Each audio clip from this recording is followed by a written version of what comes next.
आज का ये जो वीडियो है वो उन सारे फॉरेन मेडिकल ग्रेजुएट्स के लिए बहुत ज़्यादा स्पेशल होने वाला है जो ये सोच लेते हैं कि अपने से नीट नहीं हुआ और एब्रॉड जाके एमबीबीएस करिए तो अब इंडिया में आके हम कुछ भी नहीं कर सकते। Hello guys, I am Dr. Tasneem Mansoori. Currently, I am doing my post graduation from Safdarjung Hospital in Obs and Gynae and currently I am in final year, third year. First day मैं यहाँ join करने आई थी तो पूछते हैं ना जब आप सफदरजंग में एंट्री करते हो। तो फिर ऑल इंडिया से कहाँ से एमबीबीएस किया है, तो फिर वो वहां पे आके आप थोड़ा सा 10 सेकंड का पॉज ले लेते हो। फिर मैंने बोला सर रशिया से किया है। अच्छा, फिर वो मुझे ऐसे दिखता है। अच्छा, फिर उसने मेरी रैंक बोला, फिर रशिया वाले तो कुछ नहीं पढ़ते। ये उसकी लाइन थी जो मेरे दिल को इतनी गंदी लगी है ना, उसके बाद में पीछे पूरी लाइन हंसने लगी लिटरली कुछ। फिर मेरी बहन ने मेरा फेसबुक पे विनीत सर का पोस्ट देखा, बोलते यार तेरा तो फोटो शेयर हो रहा है ऐसे 204 के साथ में। बोले 204 तो मेरे नहीं आ सकते। मेरे पेरेंट्स मुझे पूछ रहे थे कि काउंसलिंग में क्या आपने सीरीज डाली है, किस हिसाब से ऑर्डर्स डाले, तो मैंने बोला मेरी अकोमोडेशन के हिसाब से डाले। सब कुछ मिलेगा तो गौतम नगर पापा बहुत पास में है, मुझे रहने में कोई दिक्कत। तो मेरे दिमाग में भी ये चीज थी कि जस्ट मैं I will clear my MCA and I will join as a MO, जो भी मेरी पेरीफेरी है। मुझे आज भी याद है जब आपकी ग्रेजुएशन कंप्लीट हुई थी और जब रात में हम आपसे किताबें लेने आए थे जो आप देके गए थे। वो किताबें मैंने बहुत अच्छे से देखी थी जो मेरे पास थी, पूरी बिल्कुल रंगी पुताई हुई किताबें थी वो जिसमें दी थी। मतलब आपने बुक से ज्यादा ही पढ़ाई की है ऐसा मुझे लगता है। हाँ हाँ, मुझे एक्चुअली नोट्स, मतलब मैं नोट्स जो बनाती थी, लाइक टीचर्स के तो नोट्स होते ही थे क्लास के। आई यूज्ड टू डू कि मैं ना वही टॉपिक आके फिर बुक से पढ़ती थी।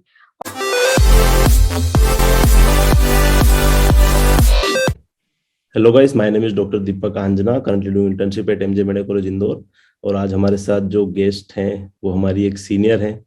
तो मतलब आज का ये जो वीडियो है वो उन सारे फॉरेन मेडिकल ग्रेजुएट्स के लिए बहुत ज़्यादा स्पेशल होने वाला है जो ये सोच लेते हैं कि अपने से नीट नहीं हुआ और एब्रॉड जाके एमबीबीएस करिए तो अब इंडिया में आके हम कुछ भी नहीं कर सकते। तो तस्लीम मंसूरी जो है हमारे सामने, इन्होंने ये खुद एक एफएमजी हैं, इन्होंने बाहर से एमबीबीएस करी है और यहाँ इंडिया आने के बाद इन्होंने नीट पीजी में 900 रैंक लाए हैं। तो मतलब 900 रैंक बहुत बड़ी बात होती है। और अभी आज सफदरजंग में, दिल्ली सफदरजंग हॉस्पिटल में ही ओब्स गायनी में पीजी कर रहे हैं। तो मतलब आप हमसे जानेंगे कि इनका जो पूरा एक्सपीरियंस अब तक का कैसा रहा as a foreign medical graduate. ये बहुत बड़ी अचीवमेंट है, ताकि बाकी जो फॉरेन मेडिकल ग्रेजुएट्स हैं या स्टूडेंट्स हैं वो भी इनसे कैसे मोटिवेट हो सकते हैं। So thank you so much दी ज्वाइन करने के लिए।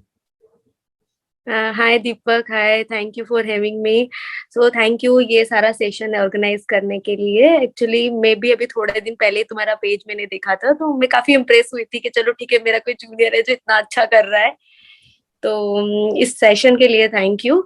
और hello guys, I am doctor Tasneem Mansuri. Currently I am doing my post graduation from Safdarjung hospital in obs and gynae and currently I am in final year, third year. जी। मतलब जब मैं यहाँ पे आई थी ना, जब मैंने ज्वाइन किया था तो मेरा फर्स्ट डे बहुत वैसे था। जब मैं फर्स्ट डे में यहाँ ज्वाइन करने आई थी तो पूछते हैं ना जब आप सफदरजंग में एंट्री करते हो तो जब आपका रजिस्ट्रेशन होता है तो 4-5 सीनियर कंसल्टेंट बैठे होते हैं और सब आपको कुछ कुछ साइन कर करके दे रहे होते हैं, तो से लाइन लगी होती है सारे बच्चों की। तो वहाँ पे एक कंसल्टेंट फर्स्ट वाले थे तो पूछते हैं कौन से कॉलेज से हो, ऑल इंडिया से हो या मतलब यहाँ के यूनिवर्सिटी से हो। तो मैंने बोला ऑल इंडिया से हूँ। अच्छा, तो फिर ऑल इंडिया से कहाँ से एमबीबीएस किया है, तो फिर वो वहां पे आके आप थोड़ा सा 10 सेकंड का पॉज ले लेते हो। फिर मैंने बोला सर रशिया से किया है। अच्छा, फिर वो मुझे ऐसे दिखता है। अच्छा, फिर उसने मेरी रैंक देखी, फिर उसने मेरी कैटेगरी देखी, उनको ऐसा लगता है ना बहुत बार रिजर्वेशन मिल गया है या कुछ ऐसे, तो दोनों चीज उसने देखी मेरी। फिर उसने बोला रशिया वाले तो कुछ नहीं पढ़ते। ये उसकी लाइन थी जो मेरे दिल को इतनी गंदी लगी है ना, उसके बाद में पीछे पूरी लाइन हंसने लगी लिटरली। उन्होंने ऐसे बोला, फिर जो उसके सामने वाले एक सर थे, मुझे याद है अभी भी, वो सर्जरी में कंसल्टेंट है, उन्होंने मुझे बुलाया ऐसे, इधर आओ बेटा। फिर मैं गई तो मुझे बोलते किसने बोला नहीं पढ़ते। अभी मैंने लास्ट मंथ उन्होंने इंटरव्यू लिया था फॉर एक्सटर्न के लिए, इंटर्न्स के लिए। तो उन्होंने बोला एक बच्चा आया था वहां पे, मैंने उससे 50 क्वेश्चन पूछे, उसने 49 करेक्ट दिए। और जब मैंने उससे पूछा कि कहाँ से एमसीए किया, एमबीबीएस किया, तो उसने बोला मैंने रशिया से की। तो बोला मैं बहुत इम्प्रेस्ड हूँ तुम लोगों से, तुम लोग बहुत अच्छा कर रहे हो। और फिर उसने मुझे बोला मतलब आप फर्स्ट बंदे हो जो आपने कहीं फॉरेन मेडिकल ग्रेजुएट हो और you are doing clinical, like doing PG in clinical branch, तो आप फर्स्ट हो। पूरे सफदरजंग की हिस्ट्री में यहाँ पे किसी ने क्लिनिकल में नहीं किया है। और फिर ऐसे करके मेरे बेचारे मेरे बूढ़े से थे, उन्होंने मेरे सर पे हाथ फेरा, उसने बोला तुमने बहुत स्ट्रगल किया, ये जो बच्चे पीछे हंस रहे हैं ना ये सब वो है लाइक कोटा वाले, लाइक इंद्रप्रस्थ यूनिवर्सिटी में कोटा वाले हैं, तो उन्हें हंसने दो, उनके हंसने से कुछ नहीं होता है। तो लाइक एक ही डे पे मुझे 2 लेसन मिल गए कि एक ने क्रिटिसाइज किया तो किसी ने अप्रिशिएट भी तो किया है उस चीज को। तो क्रिटिसाइज भी तो फर्क नहीं ठीक, पड़ता उनसे। नहीं पड़ता, फिर मुझे उसके बाद फर्क नहीं पड़ने लगा क्योंकि मुझे सेम चीज साइमल्टेनियसली मिल एटलीस्ट गई वो ना। चीज मोटिवेट करती है कि हाँ चलो वहां होके भी हमने हाँ, किया है ना। कर तो लिया, मतलब ऐसे तो वही जब मैं यहाँ आई थी ना तो पहले तो कोई बिलीव ही नहीं करता था। जब 5-6 महीने निकल गए तो सब पूछते हैं कौन से कॉलेज कौन से कॉलेज। तो मैं अगर अभी भी मैं किसी को बोलती हूँ कि मैंने रशिया से किया तो सब लोग मेरे से 2 बार पूछते हैं तूने रशिया से किया है, तूने रशिया से किया। मतलब मुझे याद है लास्ट मंथ में ओटी में थी, कंसल्टेंट है वो हमेशा भूल जाती है, सबके नाम भूल जाती है और सब कुछ। तो उन्होंने मुझे पूछा और बोला तस्नीम तुमने कहाँ से एमसीआई की मतलब एमबीबीएस किया है। तो मैंने बोला मैम मैंने तो रशिया से किया है ना। तो मुझे ऐसे देख रही है बहुत देर तक। ये कहाँ से आ तो गई। मैंने हाँ हाँ, मैंने बोला हाँ डाइजेस्ट कर लो बाबा अपना। वो लोगों ने एक्चुअली है नहीं ना, अगर आप आओगे सही आप बात। एग्जाम दोगे, आप एग्जाम ही नहीं दोगे तो फिर कैसे होगा ना। मेन तो फाइट मतलब करते इंडियन हैं लोग, स्टूडेंट, वही है। हाँ मतलब इंडियन स्टूडेंट में ही इतना कंपटीशन है, फिर अगर आप नहीं उतरोगे उस कंपटीशन में तो फिर। तो मतलब आपका जो जर्नी जैसे स्टार्ट हुई एज अ एफएमजी, तो मतलब स्टार्टिंग हाँ, आपकी एमबीबीएस जर्नी कैसे स्टार्ट हुई थी। चलिए MBBS after my 12th class मैंने एक्चुअली स्कूलिंग जो की है वो नवोदय से की है, उज्जैन से। और उसके बाद में मैंने ड्रॉप नहीं किया था, उसके बाद में मुझे पता चला, मतलब हमारे किसी रिलेटिव के थ्रू पता चला कि ऐसे स्कोप है, लाइक आप रशिया जा सकते हो या फॉरेन में जा सकते हो जहाँ पे कोई एंट्री एग्जाम नहीं है और विदाउट नीट जो हम यूजी देते हैं उसके आप एंट्री कर सकते हो और ऐसे कुछ। तो वो पता चला, और एक्चुअली मैंने कभी नहीं प्लान किया था कि मुझे आगे से डॉक्टर बनना है, एमबीबीएस करना है, और ऐसा प्लान नहीं था। But all of the sudden ऐसे आया सामने तो स्कोप था, तो ठीक है, ड्रॉप ड्रॉप करने का प्लान नहीं था, मतलब ऐसा था कि बस जो भी करना है अभी करना है, ड्रॉप तो मैं नहीं करूंगी। फिर वही फिर किसी रिलेटिव के थ्रू और नोन के थ्रू फिर बिश्केक का पता चला, आईएसएम बिश्केक जो किर्गिस्तान में है वहां का पता चला, और फिर मैंने वहीं पे एडमिशन ले लिया फिर। तो मतलब जैसे स्कूल जब कॉलेज डेज में आपने जब स्टार्ट किया था आपका कौन सा बैच था। फिर 2011 में सितंबर वाला, मतलब एंड ऑफ अच्छा 2012 बैच स्टार्टिंग में था हमारा, क्योंकि 2012। हमारे कुछ बैच के मेंबर्स ऐसे अक्टूबर में आए थे और कुछ हम्म। जनवरी में आए थे, तो 12 बैच था हमारा। 12 बैच आपका था। तो मतलब तब से हाँ, उस टाइम पे तो इतना कुछ ऑनलाइन प्लेटफॉर्म भी नहीं थे जो अभी आ गए, इतने सारे प्रेप और ये सारी चीजें। तो उस समय आपकी प्रिपरेशन कॉलेज डेज में कैसे होती थी, मतलब अगर हम एफएमजी का छोड़ें, अगर कॉलेज की पढ़ाई की अगर बात करें तो। मतलब जब हम लोग गए थे तब तो कुछ भी नहीं था, मतलब ऑनलाइन एक्चुअली व्हाट्सएप भी नहीं हुआ करता था, जब हम लोग सेकेंड ईयर में आए तब व्हाट्सएप भी आया था। तो जब हम लोग ने ज्वाइन किया था वहां पे तो फर्स्ट ईयर तो हमारा ऐसे ही चला गया था, लाइक सेटल होने में और थोड़ा सा सब जानने में, और ऐसे तो फर्स्ट ईयर में तो अगर मैं बात करूंगी तो कुछ भी नहीं, लाइक नील पढ़ाई थी, जस्ट फेमिलियर होने में प्लेस कैसा था और वही सब में टाइम चला गया था। सेकेंड ईयर की हाफ में, मतलब सेकेंड हाफ में फनी भैया ने एक जो हमारी मिस्ट है विनीत सर के साथ में एक स्टार्ट किया था कोचिंग, जो मिस्ट है ये तब ऑर्गेनाइज हुआ था 2013 में। अच्छा। तो तब ऑर्गेनाइज हुआ था तब। फिर विनीत सर ने ये स्टार्ट किया कि जो भी बच्चे लाइक फर्स्ट ईयर से लेके फाइनल ईयर तक ज्वाइन करना चाहते हैं they can join those classes. और वो ऐसे होता था मंथली, लाइक कोई एक सब्जेक्ट की क्लास हुई जैसे एनाटमी की हुई 4-5 डेज या 7 days continue classes in evening. तो हम लोगों ने फिर वो पूरी बैच ने ज्वाइन की थी। तो फिर वो ज्वाइन किया, क्योंकि कॉलेज में तो उस टाइम पे मुझे लगता है शायद अभी कॉलेजेस ज्यादा बेटर हो गए हैं, बट उस टाइम पे हम्म। कॉलेजेस में तो नहीं इतनी स्टडी होती थी, मतलब तो बस वही था, सेम हमारा भी वही था, बट मतलब एक माइंड में तो वो होता ही, आप आपके सीनियर्स को देखते हो वो लोग पढ़ते हैं तो आपको लगता है ना कि बेटर है फर्स्ट अटेम्प्ट में एमसीआई हो जाए तो बेटर है, वहां जाके स्ट्रगल करने से अच्छा है। तो हम लोगों ने सबने वो क्लासेस ज्वाइन की थी, और वो क्लासेस टू बी ऑनेस्ट हमेशा रेगुलरली मैंने ज्वाइन किए, मतलब मेरा ऐसा होता था कि जो नोट्स बनाने मुझे यहाँ नोट्स बनाने, मुझे दिल्ली जाके नोट्स नहीं बनाने, और मुझे वहाँ पे कोई क्लास ऐसे अटेंड नहीं करनी है नोट्स बनाने के लिए, मुझे वहां जाके सिर्फ रिविजन करना है। तो फिर स्टार्टिंग से ही मैंने नोट्स बनाना शुरू किए थे। हाँ मतलब टाइम नहीं मिलता था और हम लोग करते भी नहीं थे, रिवीजन तो इतना फ्रिक्वेंटली बिश्केक में नहीं किया, बट नोट्स प्रिपरेशन कर लिए थे। I use to attend every class, मतलब जूनियर्स की भी क्लासेस होती थी तो मैं उसमें भी चले जाती थी, हमारी भी होती थी तो हमारे में भी चले गए, like irrespective of weather snow हो रहा है कुछ हो रहा है। तो बस वो क्लासेस के थ्रू मैंने प्रिपेयर किया था, बाकी ऑनलाइन प्लेटफॉर्म तो तब कोई भी नहीं था, मेरे नॉलेज में तो कोई प्लेटफॉर्म नहीं था तब। हम्म। तो मेनली जैसे ये एफएमजी प्रिपरेशन, बट मुझे आज भी याद है जब आपकी ग्रेजुएशन कंप्लीट हुई थी और जब रात में हम आपसे किताबें लेने आए थे, जो आप देके गए थे, वो किताबें मैंने बहुत अच्छे से देखी थी, जो मेरे पास थी पूरी बिल्कुल रंगी पुताई हुई किताबें थी वो, जिसमें दी थी। मतलब आपने बुक से ज्यादा ही पढ़ाई की है, ऐसा मुझे लगता है। हाँ हाँ, मुझे एक्चुअली नोट्स, मतलब मैं नोट्स जो बनाती थी, लाइक टीचर्स के तो नोट्स होते ही थे क्लास के, आई हम्म, यूज्ड टू डू कि मैं ना वही टॉपिक आके फिर बुक से पढ़ती थी, और हम्म, फिर मैं उसी नोट्स में ऐड ऑन कर लेती थी। मतलब बाद में जब मुझे रिवीजन करना हो तो मैं फिर से बुक्स ना खोलूं, सिर्फ हम्म, मेरी वो जो नोटबुक हो वो इनफ होती थी फाइनल रिवीजन के लिए। तो मैं हर टॉपिक का, हर सब्जेक्ट का, जो मुझे लगते थे लाइक स्कोरिंग सब्जेक्ट है और इजी सब्जेक्ट है, तो उसमें क्यों लूज करना है ना मार्क्स हम्म। मार्क्स अपने, तो फिर मैं उसमें वही करती थी। मैं अपना वही सेम टॉपिक मैंने बुक से आके पढ़ा और फिर उसको ऐड ऑन किया अपने नोट्स में, और एक फाइनल नोट्स प्रिपेयर हो जाते थे, तो फिर बुक से बार बार रिवीजन की जरूरत नहीं पड़ती थी। मतलब बुक्स थोड़ा सा ये है कि वो इन डेप्थ थोड़ी नॉलेज के लिए, और हाँ, जो बेसिक नॉलेज के लिए, बिकॉज आपको है ना कोई भी कोचिंग में लर्न करवाएगा तो वो आपको सिर्फ एग्जाम पॉइंट ऑफ व्यू से करवाएगा, लाइक एमसीक्यूज। वो कभी भी आपको बेसिक नहीं सिखाएगा, बेसिक जो आपको सिखाती है आपकी बुक से सिखाती है।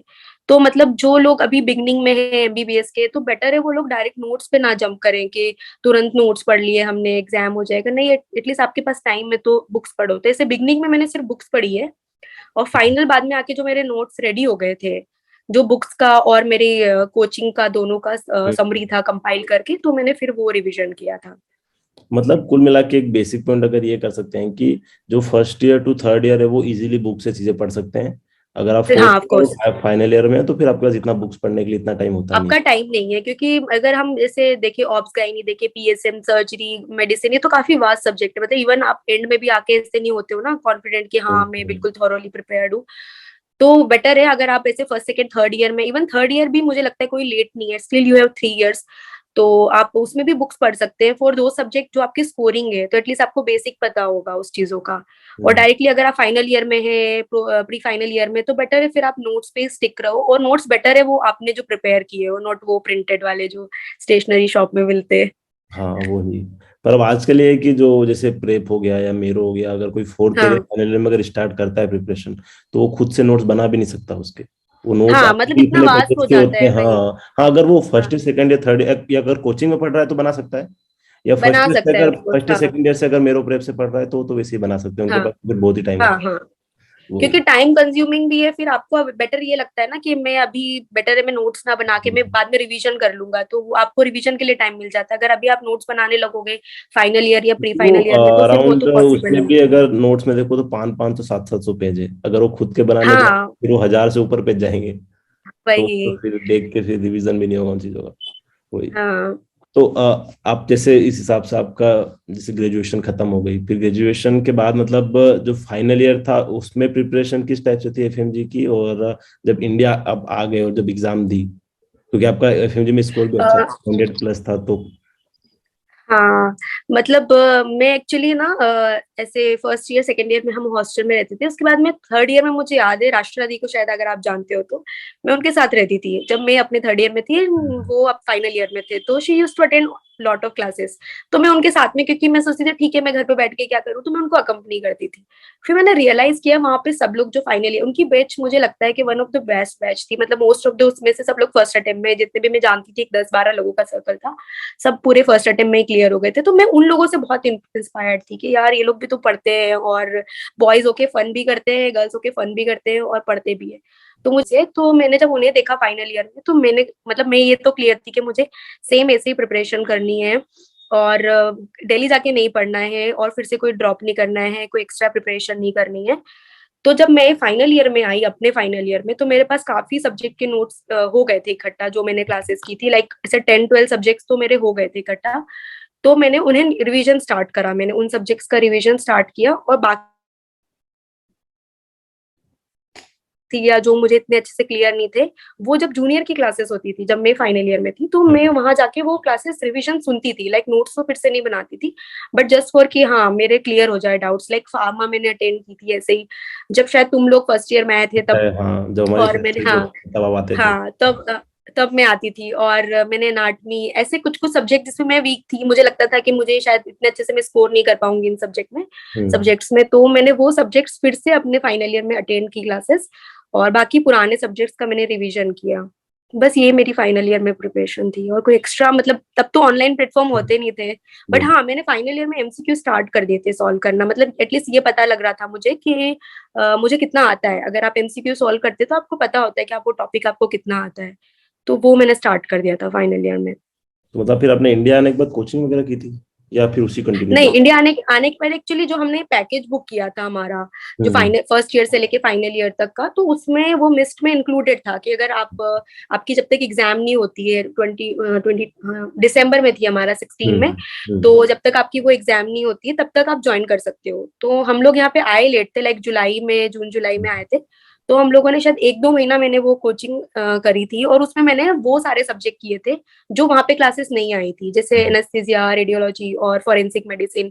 इनके टीचर्स वहां नहीं आए थे, तो हमारी वो स्टडी कभी हुई नहीं, तो मैंने वो क्लासेस की थी।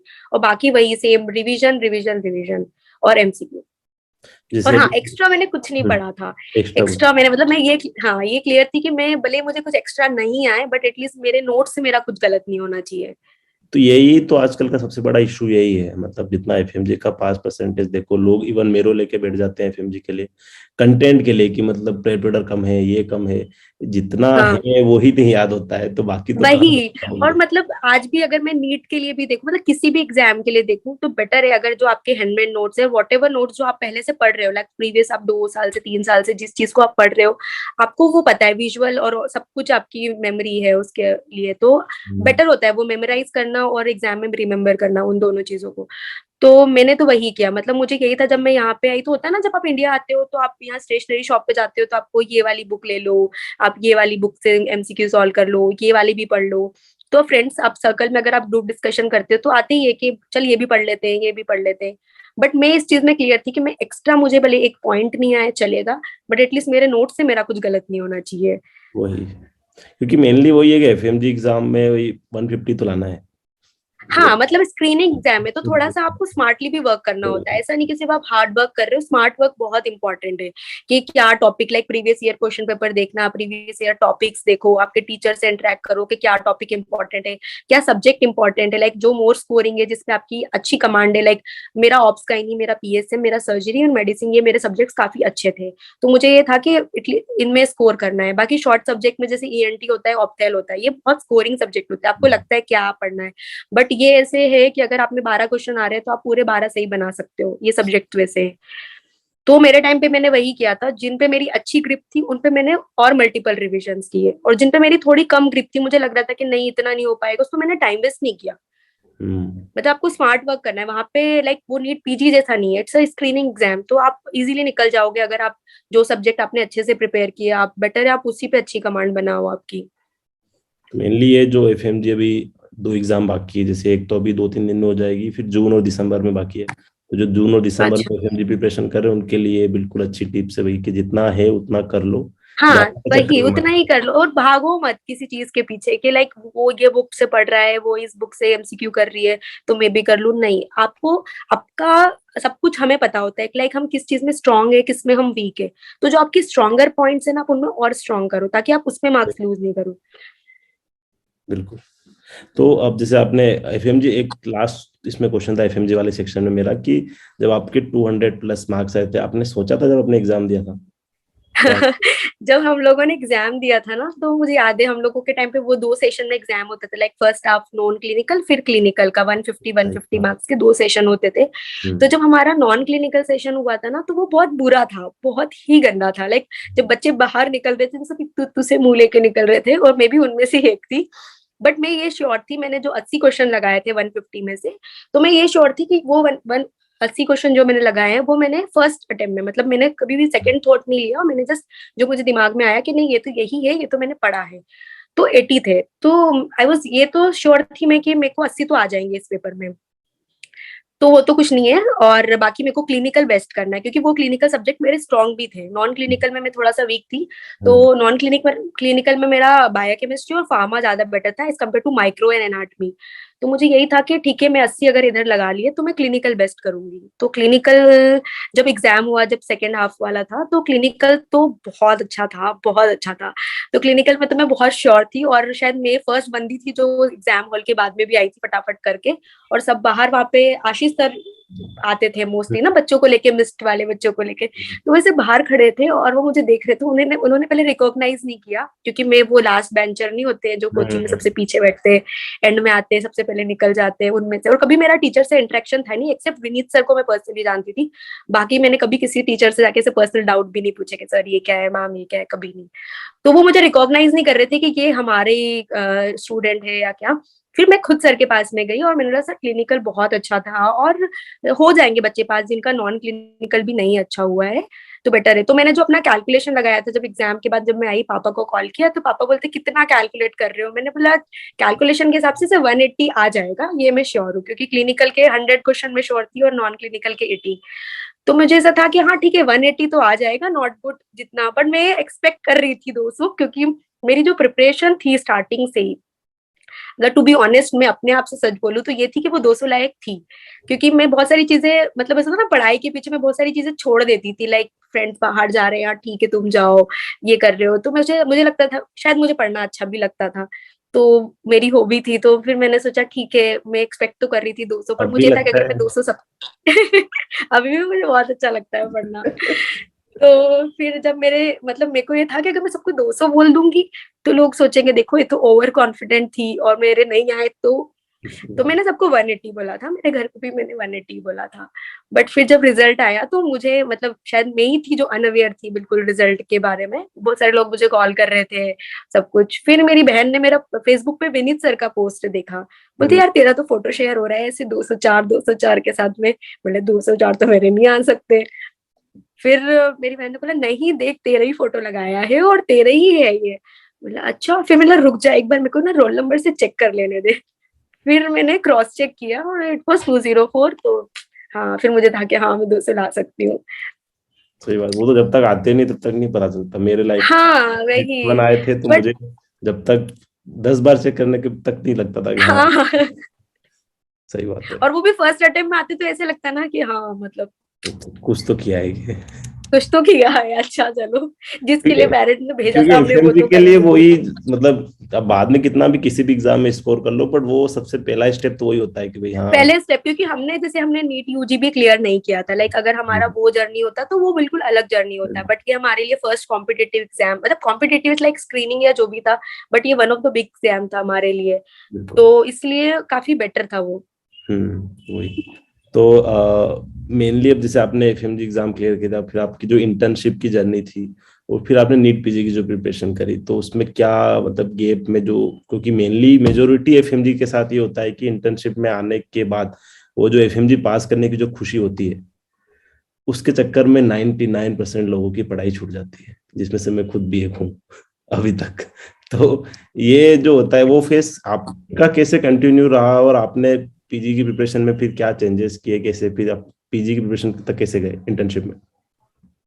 अच्छा, मतलब मेरा ये था जब मैंने इंटर्नशिप ज्वाइन किया तो मैं पहले तो कंफ्यूज थी कि मुझे यहाँ से करना है या इंदौर से करना है, क्योंकि पापा मेरे चाहते थे मैं इंदौर से ही करूँ क्योंकि घर पास में रहेगा और वो सब। बट वही होता है, फिर मैंने सोचा नहीं मेरे फ्रेंड्स यहाँ से कर रहे हैं, बेटर मैं यहाँ से ज्वाइन करूँ। तो मैंने फिर यहाँ पे सेंट्रल रेलवे हॉस्पिटल है, वहाँ पे हमें हम्म। स्टाइपेंड भी मिलता था, तो मैंने वो ज्वाइन किया। तो फिर मेरा जब मैंने वहां ज्वाइन किया तो वहाँ पे डीएनबी होती है, वहाँ पे पीजी नहीं होती है, और वहाँ पे डीएनबी होती है। तो वहाँ पे क्या थोड़ा सा, एक तो रेलवे हॉस्पिटल है तो वर्कलोड कम होता है पीजीज का as hmm. Compare to other hospital, like अभी सफदरजंग में मैं वर्किंग हूँ, वहां की बात करें तो बहुत कम वर्कलोड होता है। तो जो वहाँ पीजीज होते थे ना वो बहुत पढ़ते थे, और हम्म। मतलब वो खुद ही इतना पढ़ते थे, तो एक इन्वायरमेंट होता है ना आपके आसपास, क्योंकि वो लोग डीएनबी कर रहे थे, और डीएनबी का हम सब जानते हैं एग्जिट एग्जाम, जो एमएसएमडी होता है उसके हम्म। एग्जिट एग्जाम से काफी डिफिकल्ट होता है। हम्म। तो वो लोग काफी पढ़ते थे। तो मुझे ये लगता था चलो ठीक है यार ये लोग पढ़ रहे, और वो लोग क्या करते थे जब वो लोग पढ़ते थे तो या तो वो हमें पढ़ाते थे या वो एमसीक्यू करते थे। वो सारा रैपिड फायर वाला एमसीक्यू थ्रो करते थे, लाइक पीट्स में गए तो पीट्स वाले से यही क्वेश्चन पूछेंगे। तो हम लोग एमसीआई से पढ़ के आए थे तो हमें एमसीक्यू ज्यादा आते थे as compare to Indian graduate, hmm. क्योंकि हम लोग एमसीक्यू में मास्टर होते हैं। तो ऐसे ऐसे मैं फटफट आंसर करती थी, तो वो लोग मुझे यही बोलते थे कि यार तू पीजी के लिए क्यों नहीं पढ़ती है। तो मैंने सोचा नहीं मुझे तो बस यही कर रहा था, हो गया मेरा, अब इससे ज्यादा तो मुझे कुछ नहीं करना है, मुझे अपने घर जाना है, उधर प्रैक्टिस करनी है। तो बोलते नहीं ट्राई कर तेरा हो जाएगा ऐसे। फिर मुझे इंटरेस्ट इंटरेस्ट में मैंने पढ़ लिया उन लोगों के साथ में। फिर एंड में मैंने जब एग्जाम दिया नीट पीजी का, जो भी सब्जेक्ट थोड़े बहुत पढ़ के मैंने एग्जाम दिया था, 7-8 सब्जेक्ट्स मैंने तब पढ़े थे। तब मुझे मेरा रैंक जब आया था वो मेरा 8,000 रैंक आया था। फिर 8,000 के साथ में मैंने जब काउंसलिंग में अपियर हुई थी तो मुझे ईएनटी अलॉट हुआ था, एमजीएम में ईएनटी मिला था।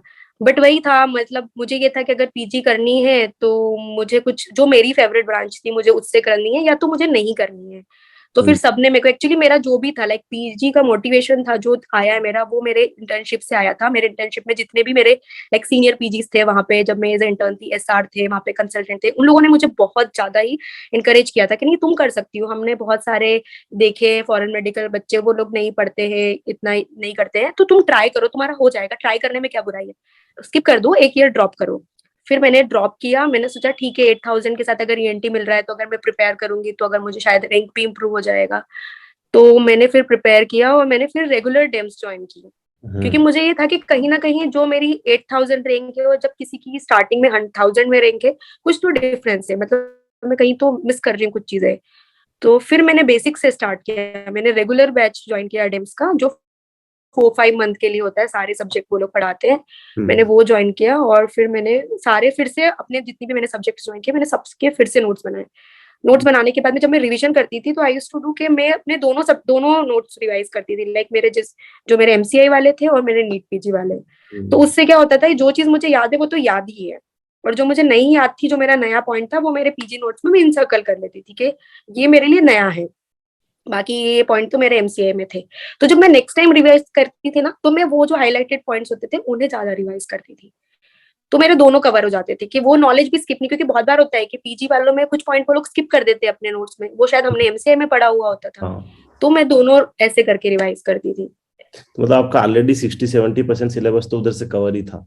हाँ, वहां से कवर हो ही गया था, तो आपने वो इसलिए मुझे ग्रिप कभी बहुत छोड़ी ज्यादा नहीं। Extra preparation. हाँ। आपने वो ग्रिप बिल्कुल भी नहीं छोड़ी उन नोट से, तो वो हाँ आपको, वही।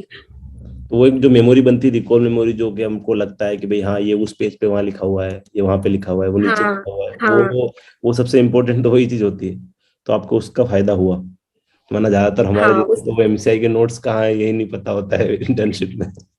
मतलब मुझसे तो अभी एमसीए के नोट्स कोई मांगता है तो मेरे से बोलती है अरे नहीं नहीं मैं नहीं दे रही हूँ, मतलब अभी भी मैंने रखे हुए। आगे के लिए करना है, नहीं सही बात है। हाँ। बिल्कुल। तो ये पीजी का जब भी मतलब जैसे कि पीजी अपने एग्जाम दिया, 900 रैंक, मतलब ऑल इंडिया 900, मतलब बहुत ज्यादा बड़ी अचीवमेंट है। तो ये मतलब कैसे, क्या मतलब प्रिपरेशन में से चेंजेस आपको क्या लगे दोनों प्रिपरेशन में, एफएमजी और नीट पीजी प्रिपरेशन?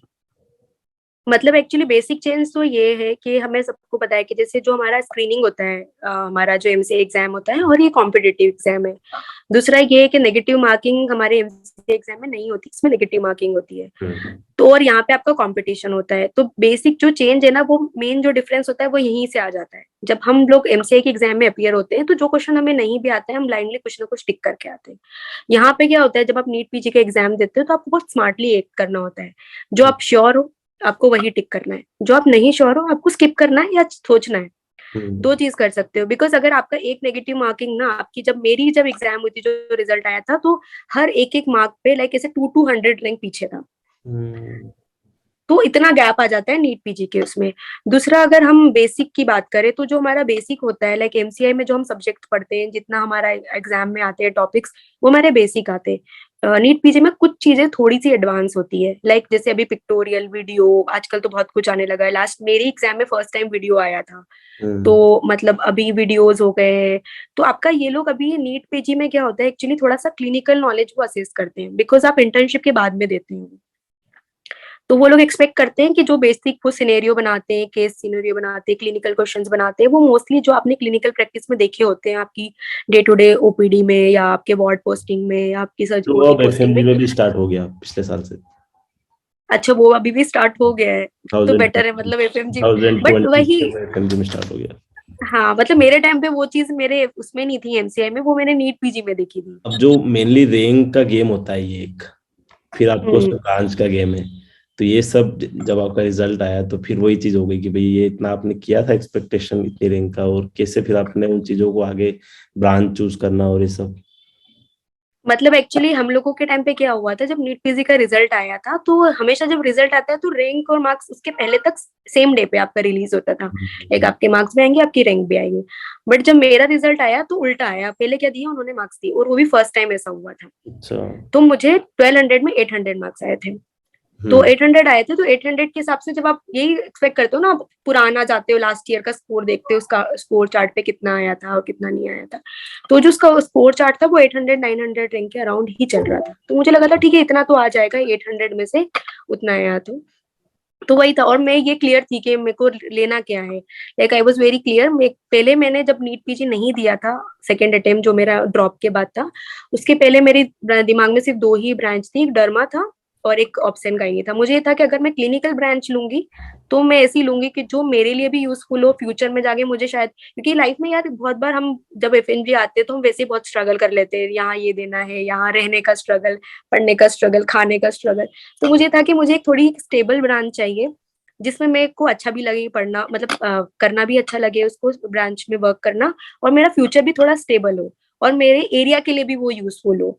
तो हम्म। मैं जिस एरिया से, जैसे हम तुम और मैं जिस एरिया से बिलोंग करते हैं, वहां पे तो मोस्टली इन्हीं चीजों की फैसिलिटीज नहीं है। बिल्कुल। तो फर्स्ट आई ऑप्ट के मैं डरमा ले लेती हूँ। बट आई मतलब मुझे सर्जरी भी करनी थी, मुझे क्लिनिकल मतलब सर्जिकल स्किल भी थी, मतलब ऐसा था कि एक थोड़ा सर्जिकल स्किल्स भी होनी चाहिए। क्लिनिकल ब्रांच अगर लेनी है तो विद सर्जिकल ब्रांच लेनी है। तो फिर आई ऑप्ट फॉर ऑप्शन गायनी, कि मतलब इसमें मुझे सारे वो दिखे, लाइक मुझे ऑप्शन गायनी स्टार्टिंग से पता, अच्छा पसंद भी था, मेरी ग्रिप भी थी पढ़ने पे, थियोरी पे। एंड फिर मुझे लगा कि फ्यूचर भी सिक्योर है, और दूसरा मेरे एरिया में उसकी फैसिलिटी की बहुत जरूरत है, मतलब ये स्पेशलिटी होनी चाहिए ऑप्शन गायनी, जो शायद हमारे एरिया में नहीं है उतने अच्छी। बिल्कुल, मतलब हम बाकी लोगों के कंपैरिजन में हमारे इधर तो कुछ भी नहीं अवेलेबल चीजें। नहीं, हाँ, तो मुझे यही था, मुझे ये लगता है कि डरमैट भी एक्चुअली हम लोगों के यहाँ पे आ हम्म। जाते हैं, लाइक वीकली बेसिस हाँ पे वो और डरमा वीकली का डर। ट्वाइस बेसिस पे हम्म। आ जाते हैं, बट ऑप्शन गाइनी की कोई फैसिलिटी नहीं है। तो मुझे यही था कि एटलीस्ट ऐसी ब्रांच हो कि लोग उस चीज की, मतलब अगर एटलीस्ट कोई स्पेशलिस्ट हो तो वो चीजों को अच्छे से ट्रीट करता है। अदरवाइज नहीं होता है ना कि मतलब आप एमबीबीएस लेवल पे, या फिर आप एज ए मतलब नॉट एन एमबीबीएस डॉक्टर, आप अगर ट्रीट करो और चीजों को आप बिगाड़ो, या फिर जो भी आपसे अच्छे से हैंडल नहीं हो, तो बेटर है। तो मुझे वही था कि एक फ्यूचर भी सिक्योर होना चाहिए, और वो फैसिलिटीज जो शायद मेरे एरिया में नहीं है वो मैं प्रोवाइड कर सकूं। तो फिर इसलिए मैंने ऑप्शन का ही नहीं लिया। तो ओप्स एंड गायनी के साथ आपका एक्सपीरियंस कैसा रहा? क्योंकि जितना मैंने इंटर्नशिप में देखा है, जितना लोगों से सुना है कि भाई मतलब सबसे हेक्टिक ब्रांच में से एक है ओप्स गायनी भी। हाँ, और जब फिर आप इतने बड़े हॉस्पिटल से करते हो, सफदरजंग वगैरह से, तो वो तो एक फिर अलग ही होता है कि भाई, तो आपका भाई कैसा वर्कलोड रहा, चीजें अभी तक कैसे चल रही? मतलब जब एक्चुअली जब मैंने सफदरजंग, मतलब जब काउंसलिंग वाला फेज आया था, ऑप्शन गायनी तो अलॉट मतलब क्लियर था, बट काउंसलिंग वाला जब फेज आया था तो मैंने कुछ कुछ लोगों से पूछा।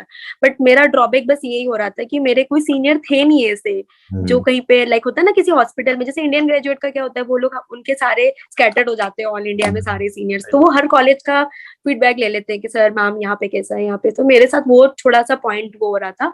बट एक सीनियर थी जो मेरे मिस्ड कोचिंग से थी, वो अच्छा। एमजीएम में उन्होंने लास्ट ईयर अपना ऑप्शन गाइनी कंप्लीट किया है। दीपमाला नाम है, शायद शायद तुम अच्छा। जानते हो। मैं भी। तो वो मैंने उनसे पूछा कि इंदौर का कैसा स्टेटस है, कैसे क्या है। तो उन्होंने मुझे बोला कि देख, ऑप्शन गाइनी तो ये ऐसी ब्रांच है, तू कहीं पे भी लेगी, लाइक XYZ कोई भी हॉस्पिटल लेगी, हेक्टिक तो रहेगा। तो बेटर है, तेरी अगर अच्छी रैंक आई है, you can opt for any college, तो बेटर है तू ऐसा कॉलेज ले जहाँ पे तेरे को लाइक एक कॉलेज का नाम भी, रेपुटेशन भी होती है, दूसरा तेरे को स्किल भी तेरी इंप्रूव हो, अच्छा सीखने को मिले, तीसरा तेरे को पे भी अच्छा मिले, क्योंकि हमें तो तीनों चीजें देखनी है। अब कब तक पेरेंट्स से लेंगे पॉकेट मनी, तो तीनों चीजें देखनी थी मुझे। फिर मैंने भोपाल में पता किया, तो भोपाल में मेरे एक नोन सर्जरी में थे, तो मैंने उनसे पूछा, तो उन्होंने मुझे ये बोला कि जब हम लोग नीट पीजी देते हैं ना, जब, तो हम लोग डेली के लिए ड्रीम करते हैं, लाइक कि हमारी इतनी अच्छी रैंक आ जाए कि हमें सफदरजंग, मौलाना आजाद और ये सारे कॉलेजेस मिले। तो जब तेरी ब्रांच के साथ तू ले सकती है वो, हम्म। तेरी ब्रांच के साथ तू वो चीज ले सकती है, तो तू क्यों वो सब छोड़ के यहाँ पे आना चाहती है? तो बेटर है तू दिल्ली के लिए ही ऑप्ट कर। फिर मैंने दिल्ली सोचा, बट फिर दिल्ली के बाद मैं ये कंफ्यूज थी कि मैं कौन सा कॉलेज लूँ, क्योंकि मुझे तो किसी कॉलेज का कुछ पता ही नहीं था। बट फिर मैंने सिर्फ एक बेसिक नीड के हिसाब से मैंने सफदरजंग लिया था। वो मेरी नीड थी कि मैं स्टे कहाँ करूंगी, तो मुझे गौतम नगर बहुत अच्छे से पता है।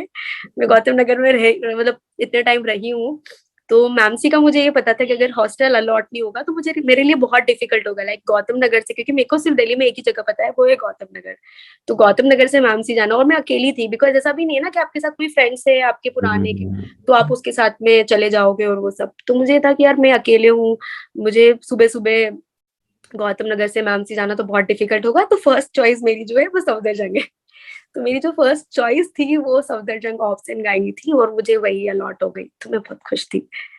रीजन तो बहुत ही अच्छा था ये। मेरे पेरेंट्स मुझे पूछ रहे थे कि काउंसलिंग में क्या आपने सीरीज डाली है, किस हिसाब से ऑर्डर्स डाले, तो मैंने बोला मेरी अकोमोडेशन के हिसाब से डाले, सफदरजंग मिलेगा तो गौतम नगर पापा बहुत पास में है, मुझे रहने में कोई दिक्कत नहीं बट होगी। मतलब चॉइस के हिसाब से भी और देखा जाए तो मतलब Safdarjung one of the top college हाँ, बट फिर जब मैं यहाँ आई तो मुझे भी पता रियलाइज चला हुआ, कि जब हाँ मेरे को यार। पता चला कि जो सफदरजंग का option gynae department is the largest department in Asia, like option hmm, gynae department, तो फिर मुझे लगा कि ठीक है, मतलब चॉइस बुरी नहीं थी, चॉइस काफी अच्छी है, और अभी भी मुझे लगता है चॉइस कोई बुरी नहीं है, चॉइस काफी अच्छी है कम्पेयर टू अदर हॉस्पिटल, अगर मैं कंपेयर करूँ तो। तो फिर एक्सपीरियंस कैसा, मतलब इतना हेक्टिक तो था आपके टाइम भी होगा ऑब्वियसली, तो आपने हाँ, किस मतलब तरह ऑफकोर्स चीजों को जैसे हम डील लोग, किया, कभी लगा आपको करते करते कि यार गलत ब्रांच ले ली, या कभी कुछ ऐसा होता है सबकी लाइफ में एक फेज आता है इस टाइप का? हाँ मतलब जैसे जब हम लोगों ने ज्वाइन किया था, तो जैसे फर्स्ट ईयर क्या होता है, बलि का बकरा हर डिपार्टमेंट में, मतलब हम्म। फर्स्ट ईयर आता है तो अच्छे से वेलकम करते हैं, हाँ फर्स्ट ईयर आ गया, फिर आपके पास सारा काम आपके ऊपर छोड़ देंगे, भले वो आता है या नहीं आता है। तो मुझे मतलब मेरा बस यही था कि क्लिनिकली अगर मैं देखूँ, तो अगर आप इंटर्नशिप में भी ऑप्सकाइनिंग में इतना नहीं सीखते हो जो आप हम्म। पीजी लेवल पे आप काम करोगे, तो मेरा थोड़ा सा यही डर था कहीं ना कहीं कि मैंने शायद इंटर्नशिप में उतना ऑप्शन गाइनी में मेरा सिर्फ ओपीडी एक्सपोजर था, मेरा लेबर रूम का भी बहुत कम एक्सपोजर था, और ओटी का भी बहुत कम एक्सपोजर था, तो मैं कैसे करूंगी।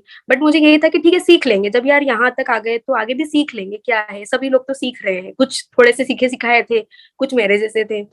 तो बस मेरा यही था, और दूसरा मेरा ये क्लियर थी मैं कि मतलब शायद मैं अभी भी इस चीज के लिए क्लियर हूँ कि एक वो होता है ना कि जब आप किसी चीज आपके पास आप ओवरवर्कड होते हैं, ओवर बर्डन होते हैं, आप इतना हेक्टिक सब शेड्यूल चल रहा होता है, तो आप इरिटेट हो जाते हैं, आप लोगों पे गुस्सा निकालते, आप आपकी पर्सनल लाइफ में गुस्से में रहते। तो मैं फर्स्ट डे पे ये चीज से क्लियर थी कि कितना भी हेक्टिक हो, मुझे कितनी लाइक स्लीपलेस नाइट हो, कितनी मेरी नाइट ड्यूटी 36 आवर 40 आवर कुछ भी लगा ले, मैं ना गुस्सा नहीं करूंगी, मतलब ठीक है, ठीक है, ऐसे वाला, ना पेशेंट पे ना खुद पे ना अपने को पीजीज पे और ऐसे सीनियर पे।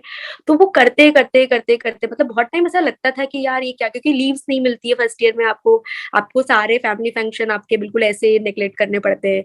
मैंने भी अपने रोके के लिए भी सिर्फ एक दिन की छुट्टी दी थी मुझे, और वो छुट्टी पे मेरे 4 वीकेंड लगा दिए थे, जो भी रिस्पेक्टिव संडेज बचे थे वो सारे मेरी ड्यूटीज थी कि तुझे एक दिन की छुट्टी दी है। तो ऐसा था, तो कभी कभी मन करता भी कि क्या है, बहुत गलत ब्रांच अगर आपने ले ली है, और शायद कुछ और ले लेती मैं, फिर मुझे कभी कभी लगता था कि यार डरमा ही ले लेती तो वो बेटर था। बट मेरी चॉइस थी, मुझे ये लगा, मुझे किसी ने फोर्स नहीं किया, ना रिलेटिव ने, किसी किसी ने, पापा मम्मी किसी ने फोर्स नहीं किया, तो ये मेरी चॉइस है, तो एटलीस्ट मुझे फिर अभी तो मुझे लगता है कि ये सिर्फ 3 साल की पीजी, अगर मैं इसमें इरिटेट हो जाऊंगी, इसमें अगर मैं सोचूंगी कि लाइक मैं छोड़ दूं, तो मुझे तो लाइफ टाइम यही प्रैक्टिस करना है, यही पेशेंट मुझे लाइफ टाइम देखने हैं। बट वो एक होता है ना, लाइक जब आप लेबर रूम जाते हो, आप कितना ही हेक्टिक ड्यूटी पे, पर वो एक, जैसे आप एक डिलीवरी लेते हो, एक बेबी आपके हाथ में, या फिर आप ओटी जाते हो, एक सिजेरियन करते हो, तो आप वो थी मदर का एक लाइक हैप्पी फेस देखते हो, तो फिर वही लगता है कि ठीक है, मतलब बहुत अच्छी जॉब है, बस थोड़ा सा कूल इस जॉब के लिए, बस कूल काम, और ऐसा सोचो बस हो जाएगा, हो जाएगा, गुस्सा नहीं करना है किसी पे भी, तो ठीक है। ये चीज तो मुझे आपकी बड़ी अच्छी लगती है, मतलब जब से मैंने आपको देखा है, मतलब जब हाँ, एडमिशन लिया था तब से आपको बस हंसते हुए देखा है मैंने। हाँ, बहुत अच्छी। वही तो, मैं गुस्सा कम करती हूँ, मैं सब पे कम गुस्सा करती हूँ, तो वो इसलिए ठीक निकल जाता है। सही बात है। तो मेनली सारा हमने नीट पीजी तक का पूरा जो चीजें थी वो सारी हमने क्लियर आउट कर ली। मेनली अगर जैसे किसी को, अब जैसे ओप्स का भी काउंसलिंग प्रोसेस चालू होने वाला है नीट पीजी वाला, तो हम्म अगर किसी को सफदरजंग लेना है और ब्रांच सिलेक्शन में चीजें, तो किस बेसिस पे उनको चीजें सिलेक्ट करनी चाहिए? मतलब फर्स्ट ऑफ ऑल, अगर आप ऑप्स का ही नहीं ले रहे हो, तो आपको डे वन से ये चीज क्लियर होनी है कि आपकी ये जॉब बहुत हेक्टिक जाएगी, आपकी ड्यूटी आवर्स बहुत लॉन्ग जाएंगे, आपको बहुत काम करना भी पड़ेगा और सीखना भी पड़ेगा, हम्म। ठीक है। और इट्स लाइक लर्निंग प्रोसेस है ना, तो आपको सबका सुनना है, ऐसा नहीं है, मतलब अगर आपको कोई भी सीनियर है जूनियर, आप सबसे सीखते हो, आपके पेशेंट से सीखते हो, सबसे सीखते हो आप। तो आपको डे वन से ये तो है कि अगर मैं ऑप्स का ही नहीं ले रही हूँ, तो देर इज मतलब आपको फिर पीछे मुड़ के नहीं देखना है कि यार मैं कुछ और ले लेती, फर्स्ट ओवर, मतलब मेरी बैच से भी 2 लोगों ने छोड़ा है, लाइक मेरी एक जूनियर ने भी, एक सीनियर ने भी, और हमारी बैच से भी, जस्ट बिकॉज के हेक्टिक है, इतना हैंडल नहीं हो रहा है और ऐसे। तो बेटर है आप पहले से ही क्लियर रहो। दूसरा ये कि लर्निंग प्रोसेस है, 3 साल की प्रोसेस है, तो तीनों साल सेम नहीं रहेगा। फर्स्ट ईयर आप पे ज्यादा बर्डन रहेगा, सेकंड ईयर थोड़ा सा लाइट हो जाएगा, यू विल लर्न, ओटी में आप लर्न करोगे, ओपीडीज में गायनी चीजें, आप गायनी ज्यादा सीखोगे। थर्ड ईयर में और कम हो जाएगा, मतलब आपको स्टडी के लिए टाइम मिलेगा, और आप जस्ट फॉर सुपरविजन रहोगे आपके जूनियर के। तो बेटर है, जस्ट 1 साल का हार्डवर्क और डेडिकेशन है। तो बेटर है, अगर आप बहुत सीरियस हो कि आपको ऑब्स का ही नहीं करना है, तो इरिस्पेक्टिव ऑफ, अगर सफदरजंग का मैं बोलूंगी, तो सफदरजंग पीजी के लिए तो बेस्ट है। अगर दिल्ली में मैं कंपेयर करूँ लेडी आर्डन और मौलाना आजाद से, तो as compare to both college, Safdarjung best है, क्लिनिकल एक्सपोजर में भी और सर्जिकल स्किल में भी। लाइक आपको फर्स्ट ईयर से आपको सिजेरियन मिलेंगे, आप लोग सेकंड ईयर तक तो प्रो हो जाओगे आपके सिजेरियन के टॉपिक प्रेगनेंसी, थर्ड ईयर में आते आते आपको गाइनी सर्जिंग में थोड़ी बहुत हैंडलिंग मिलेगी। तो मुझे लगता है ठीक है, अगर आप, और पे भी आपको अच्छा है, मतलब दिल्ली के जो पे है आपका, वो बेसिक पे भी आपका बहुत अच्छा है। तो सफदरजंग में आप ऑप्स का ही नहीं ले सकते हो, मतलब मेरे हिसाब से तो कोई वो नहीं है कि कोई बुराई है। और बिल्कुल। तो जो लास्ट में मतलब एक चीज कि भाई जो जितने भी फॉरेन मेडिकल स्टूडेंट्स हैं या और भी जो लोग इस वीडियो को देख रहे हैं, मेजोरिटी तो फॉरेन मेडिकल स्टूडेंट्स ही देखते हैं, उनमें जो एक ये मेंटेलिटी बनी हुई होती है कि भाई बस इंटर्नशिप हो गई है, अब आपने एफएमजी क्लियर कर लिए, अब इंटर्नशिप करो और एमओ लग जाओ बस। तो ये इस चीज को भाई कैसे दूर करें, और आप जो भी उनको कुछ बोलना चाहते हैं तो।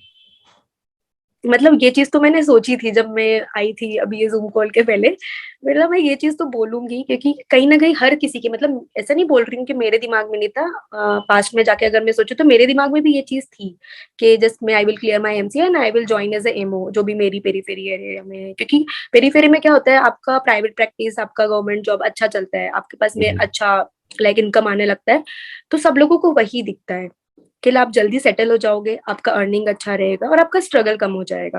बिल्कुल। तो हर एफएमजी का यही होता है, सेम मेरा भी यही था। बट मैं ये चाहती हूँ कि एक बार आप सेकेंड थॉट दो कि लाइक, अगर आप ये 3 साल या 4 साल का स्ट्रगल और कर लोगे तो फ्यूचर की लाइफ ज्यादा स्टेबल होगी। दूसरा, ये जो अभी स्टार्टिंग में अपना बीबीएस ज्वाइन किए उन लोगों के लिए है कि don't study just for clearing MCI exam, आप थोड़ा सा नॉलेज भी लो। मतलब मेरा वो था कि कल से आपको कोई पूछता है तो ये नहीं कि अपन उसको गूगल करके बता रहे हैं, वो तो वो खुद भी देख लेगा ना। तो एटलीस्ट इतना पढ़ो कि आपका बेसिक नॉलेज अच्छा हो, कि कोई पूछे तो आपको इतना आता हो। और दूसरा, एग्जाम के लिए तो आपको पढ़ना ही है। तीसरा ये है कि ठीक है, अगर सबका अलग अलग होता है, लाइक फाइनेंशियल फैमिली बैकग्राउंड सब कुछ अलग अलग होता है, तो सबकी अलग कंडीशन है, मतलब मैं नहीं बोल सकती कि सब पीजी करो, सबका अलग होता है, सबको सेटल होना होता है, घर को सपोर्ट करना होता है और वो सब। तो ठीक है, अगर आपकी वो प्रायोरिटी है तो आप एज अ सीएमओ आपको ज्वाइन करना है, या फिर आपको कहीं पे एज अ जेआर वर्क करना है, तो आप कर सकते हो। बट अगर आपके पास ऐसा कोई भी रेस्ट्रिक्शन नहीं है घर से, जैसे मेरे लिए कोई रेस्ट्रिक्शन नहीं था, लाइक शादी का प्रेशर या मुझे अपनी फैमिली को सपोर्ट नहीं करना था या कोई प्रेशर नहीं था, तो अगर आप इस चीज से फ्री है तो बेटर है, मैं सबको बोलूंगी, एडवाइस करूंगी कि just give a chance to NEET PG.